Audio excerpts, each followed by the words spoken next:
பறக்குதடி நாத்து ஓட பைக்கு, ஆசைப்பட்டு ஏறிக்கடி நாத்து ஓட பைக்கு, டூ வீலர் ஓட்டையில என்ன சுகம் கண்ணம்மா, அடடா அம்மா வீடு பக்கம் வந்துருச்சு, ரெக்க கட்டி பறக்குதடி நாத்து ஓட பைக்கு, அம்மா வீட்டுக்கு வந்து தெண்ட என்னோட தான் பைக்கில். என்னடா இது, ரோசா பாக்கா வீட்ல சிக்கன் பிரியாணி வாசனை தொலைக்குது மூக்க. சச்சா, நாம போய் கேட்டா நல்லா இருக்காது. எப்படியாவது வீட்டில் இருக்க அந்த மதினிக்காரியை போய் கேட்க சொல்லிட வேண்டியதான். ஓசியில வாங்கி தின்னாதான் இன்னைக்கு என் நாக்கில் எச்சு விடுறது நிற்கும். ஆஹா, நாம் செஞ்ச சிக்கன் பிரியாணியோட வாசனை இந்த தெரு முழுக்க வீசும் போல. எல்லாரும் வந்து கேட்டு கேட்டு போறாங்க. எம்புட்டு அழகா ரெடி பண்ணியிருக்கேன். வாசம் வாசம் இப்பொழுது, பிரியாணி வாசம் இப்பொழுது. வா நாத்து வா, எப்போ வந்த? இதோ இப்பதான் நீ வந்தேன். ஆஹா, என்ன வாசனை. நாத்து அது வந்து அண்ணி, எங்க அம்மா கிட்ட ஒரு முக்கியமான விஷயம் பேசணும், அப்புறமா உங்ககிட்ட பேசுறேன். இவ சரியான தீனி பண்டாரமாச்சே. இவ்வளவு வாசனை வந்து என்னன்னு கேட்காம போற. ஐயோ, பக்கத்து வீட்டு வாசனை நம்ம வீட்டுக்குள்ள வரைக்கும் வருதே. என்னது, பக்கத்து வீட்டு வாசனையா? சரியான லூசா இருப்பாள இவ. சின்ன பொண்ணு, சின்ன பொண்ணு, வாங்க ரோசா பக்கா, வாங்க வாங்க. சிக்கன் பிரியாணி செஞ்சிருக்க போல வாசனை எங்க வீட்டுக்குள்ள வரைக்கும் வருது. ஐயோ தேங்க்ஸ்க்கா. மோப்பம் பிடிச்சிட்டு வந்துட்டாங்களா? சரி, இதை கொடுத்துருவோம். இப்பதான் உங்க வீட்டுக்கு கொண்டு வரலான்னு சொல்லி பவுல்ல எடுத்து வச்சேன். நல்ல வேளை நீங்களே வந்துட்டீங்க ரோசா பக்கா. இந்தாங்க, இதை சாப்பிடுங்க. ரொம்ப தேங்க்ஸ் சின்ன பொண்ணு. வாசனை அப்படியே ஆளை பிடிச்சு இழுத்துருச்சா, அதான் என்னால வராம இருக்க முடியல. சரிக்கா, உங்ககிட்ட பேசிட்டு இருக்கே, எனக்கு நேரம் இல்லை. என்னோட நாத்துக்குட்டி வந்திருக்கு, நான் அவகிட்ட போய் பேசணும். ஓ அப்படியா? அப்பவும் சம்மந்திக்காரி உனக்கு விருந்துக்கு வந்திருக்கான்னு சொல்லு. எனக்காவது பக்கத்து வீட்டு வரைக்கும் தான் வாசனை வந்துச்சு. அவளுக்கு பக்கத்து தெரு வரைக்கும் வாசனை போயிருச்சு போல, அதான் வந்திருப்பா.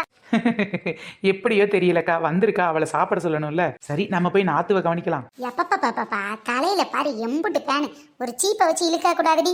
கல்யாணம் ஆகி போன விட்டு அம்மா பேனிலு தலையிலுன்னு வீட்டு பக்கம் வந்துகிட்டு இருக்க. அம்மா தலை வலிக்குது, வீடுமா. நாத்து விறுவிறுன்னு அம்மா பார்க்கணும்னு வந்தியே, இந்த பேன் எடுக்கத்தானா? ஐயோ அப்படி இல்ல அண்ணி. அத்தை, நாத்து வந்துட்டால, இப்பவாது நம்ம சாப்பிடலாமா? சாப்பாடா? என்ன சொல்றது? அடியே, சாப்பாட்டுல இன்னைக்கு ஒரு ஸ்பெஷல் இருக்குடி, சாப்பிடுடி. ஆமா நாத்து, இன்னைக்கு நான் ஸ்பெஷலா சிக்கன் பிரியாணி செஞ்சிருக்கேன் நாத்து. சாப்பிட்டு பாரு, சும்மா டேஸ்ட் சூப்பரா இருக்கும். இதோ எடுத்துட்டு வரேன். சிக்கன் பிரியாணி இவங்க செஞ்சிட்டாலும் அதுல என்ன இருந்துட போகுது டேஸ்ட்.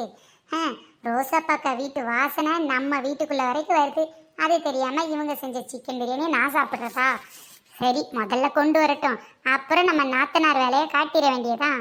என்னட்டி சிக்கன் பிரியாணினா துள்ளி குதிப்ப, இப்ப சத்தமே காட்ட மாட்டேங்கிற. முதல்ல நீ பேன் எடுமா, அதுக்கப்புறமா சாப்பிட்டுக்கலாம். நாத்து அத்தை, சாப்பிட வாங்க, பிரியாணி எடுத்து வச்சுட்டேன். சே, பிரியாணி எவ்வளோ அழகா இருக்கு பாக்குறதுக்கு. பார்க்க அழகா இருந்தா மட்டும் போதுமா, வாசனை இருக்க வேண்டாமா? ஐயோ, ரோசா பக்கா வீட்டுக்கிட்ட வந்த வாசனை எனக்கு இன்னும் அப்படியே நெஞ்சில் இருக்குதே. இப்போ என்ன பண்ணுறது? அவங்க வீட்டில் போய் பிரியாணி வாங்கிட்டு வர சொல்லலாம்னு மதினி பிளான் போட்டோன்னா, மதினியே இன்னைக்கு வீட்டில் பிரியாணி செஞ்சுட்டாங்க. இப்போ ஏதாவது ஒன்று சொல்லி அவங்க வீட்டில் போய் பிரியாணி வாங்கிட்டு வர வைக்கணும். இந்தாடி, உன் மதினிக்காரி ஆசையாக சிக்கன் பிரியாணி லெக் பீஸ் போட்டு செஞ்சுருக்கா. சாப்பிட்றீ, சாப்பிடு. ஞம் ஞம் ஞம் ஞம் ஞம் ஞம் ஞம் ஞம் ஞம் ஞம். என்னடி, பிரியாணி சாப்பிட சொன்னா ஏதோ ஒன்று சாப்பிட்ற மாதிரி சாப்பிட்ற. ஏன் நாத்து, நல்லா சாப்பிட வேண்டியதானே? இது என்ன பிரியாணி, நல்லாவே இல்லை. என்னடி சொல்ற, நல்ல ருசியா தானே இருக்கு. நான் இப்பதானே சாப்பிட்டு பார்த்தேன். ஆமா நாத்து, நல்ல சுவையா தான் இருக்கு. என்ன பெரிய சுவை, எனக்கு ஒன்றும் இந்த டேஸ்ட் பிடிக்கல. இது பேர் சிக்கன் பிரியாணியாக்கும். எழுதி வைங்க. ஏதோ தக்காளி சாதம் மாதிரி இருக்கு. வர்ற வழியில என்னடி ஆச்சு உனக்கு? நம்ம ரோசா பாக்கா இருக்காங்கல்ல, ரோசா பாக்கா வீடு, அவங்க வீடு நம்ம வீடு பக்கத்துல தானே இருக்கு. அவங்க வீட்டை கிராஸ் பண்ணும்போது ஒரு வாசனை வந்துச்சு பாருங்க, பிரியாணி. அதான் சிக்கன் பிரியாணி வாசனை. நம்ம வீட்டுக்குள்ள வரைக்கும் அந்த வாசனை இருக்கு. உங்களுக்கு தெரியுதா இல்லையா? ஐயோ நாத்து, அது ரோசாப்பாக்கா வீட்டில் வர்ற வாசனை கிடையாது நாத்து. நம்ம வீட்டு சிக்கன் பிரியாணி தான் தெருமூலை வரைக்கும் மணக்குது. என்ன நீ நினப்பு தான் பொழப்ப கெடுத்துச்சா? எனக்கு இந்த பிரியாணி வேண்டாம், ஒன்றும் வேண்டாம். ஐயோ, அப்போ உனக்கு ரோசாப்பு வீட்டில் வச்ச சிக்கன் பிரியாணி தான் வேணும், அதானடி? மருமகளே, இது எனக்கு ரொம்ப பிடிச்சிருக்கு, எடுத்து உள்ளே வச்சிரு, நாம சேர்ந்து அப்புறம் சாப்பிட்லாம்.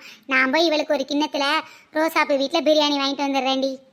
அத்தை அத்தை, என்ன இப்போ ரோசாப்பாக்கு வீட்டில் போய் பிரியாணி வாங்கணும்? அதானே, நானே போயிட்டு வந்துடுறேன் அத்தை. உங்களுக்கு எதுக்கு சிரமம்? நீங்கள் நாத்துக்குட்டிக்கிட்ட பேசிட்டு இருங்க. அப்புறம் இந்த பிரியாணி எடுத்துக்கிறேன் அத்தை. தயவு செய்து எடுத்துட்டு போயிருங்க. பார்க்க கூட எனக்கு பிடிக்கல, வாசனையே இல்லை. இருடி நாத்து, அப்புறம் உன்னை கவனிச்சுக்கிறேன்.